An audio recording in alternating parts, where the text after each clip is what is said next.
Bonjour à tous. Alors aujourd'hui, un comparatif, un match entre Rachida Dati et Mark Bulorskaya. Deux personnalités très différentes, puisqu'on a une personnalité qui aime les beaux vêtements, les beaux bijoux, et une personnalité minimaliste. Donc c'est pour ça que c'est très intéressant, ces deux personnes investissent leur argent. Alors, on va commencer par jeter un coup d'œil très rapide sur le site de la Haute Autorité pour la transparence de la vie publique. Vous avez la partie intérêts dans l'onglet de gauche. Alors on voit qu'en 2022, elle a touché plus de 2 millions en tant qu'avocate. C'est vrai que ça change la vie, 2 millions d'euros. Et puis on a la partie patrimoine à droite où vous avez tout. Donc les immeubles, les instruments financiers, les assurances vie. On voit qu'elle a un CTO, un compte titre au CIC avec quasiment 3 millions d'euros dessus. Assurance vie AG2R, 2 millions. Voilà. Donc c'est parti pour mes prises de notes. Hop, on va mettre ça ici. Et la prise de notes, voilà. Donc, immobilier tout d'abord. Donc pour Rachida Dati, France plus étranger, on est sur 5% de son patrimoine en immobilier. Non, je dis une bêtise. Sur 6 millions, ça fait même pas 5%, ça fait 2,5%. Première erreur, ça commence bien. Bon, bref, on va dire 2,5 au total. Du coup, ça va être problématique sur mes calculs. Mais bon. On a l'immobilier chez Marc, ça va être quasiment 50%. Les appartements studios à Paris, plus les petits studios à Pattaya, enfin qui sont pas si petits que ça d'ailleurs, on est sur, je pense, entre 1,3 million et 1,5 million à la louche. Euh, donc si je mets 1,450 million, on est sur 48%, quasiment 50% de son patrimoine. Voilà, contre 2,5% pour Rachida Dati. Ensuite, assurance vie, mais il faudrait que je vérifie si mes calculs sont pas faussés. On est sur 2 300 000, ce qui représenterait 38% de son patrimoine hors bijoux. Puisque si on compte les bijoux, eh bien, ça change un petit peu la donne.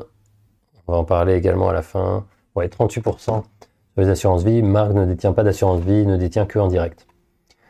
J'avais parlé de son assurance vie AG2R, notamment pour Rachida Dati. Ensuite, les instruments financiers, on est sur quasiment 3 millions. Donc en fait, c'est quasiment le patrimoine de Mark Bulorskaya, juste pour les instruments financiers pour Rachida Dati. Alors j'ai pas les détails, je sais pas si elle est en SICAV, en ETF. On a juste les détails de son PEA, où elle a en gros 130 000 euros sur des actions françaises. J'en avais parlé lors de la vidéo précédente. Alors, donc voilà, donc 50% de son patrimoine, instruments financiers. Liquidité 6%, on est à peu près pareil en termes de pourcentage de liquidité chez Marc, 7%. Et instruments financiers, 45% je pense pour Marc, il me dira si je me trompe, donc plus d'1,6 million. Alors sachant que ça compte également les métaux précieux, c'est-à-dire l'or. Pour Rachida Dati, les métaux précieux, ça va être plutôt en détention physique avec les bijoux, alors que Marc, ça va être en ETF. Donc Marc, c'est dans son patrimoine, c'est inclus. Rachida Dati, je ne l'ai pas inclus dans ses 6 millions de patrimoine. Ça ferait 6,5 millions. Sachant que Marc a un patrimoine, lui, de 3 millions actuellement, mais il a un patrimoine en croissance exponentielle avec son business YouTube. Donc je pense qu'il peut rattraper Rachida Dati, peut-être. Sachant qu'elle aussi, elle investit beaucoup, donc le match va être compliqué. Oui, donc la polémique sur les bijoux, en gros, elle aurait 420 000 euros en bijoux, et même 500 000 si on considère également les bijoux ayant une valeur unitaire de moins de 10 000 euros. Donc ça fait un demi-million en gros qu'on ajouterait à ce moment-là au patrimoine de 6 millions, ce qui ferait un patrimoine de 6,5 millions.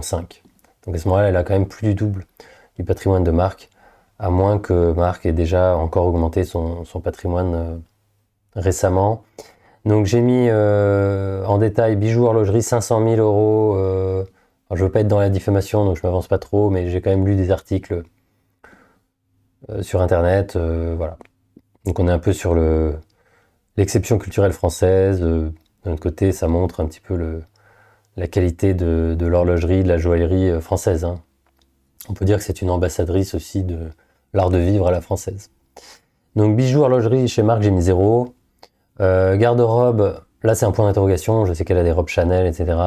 On n'a pas de détails, donc j'ai mis un point d'interrogation. Marc, j'estime à peu près à 500 € sa garde-robe, avec les t-shirts Décathlon, les chaussures pour le paddle.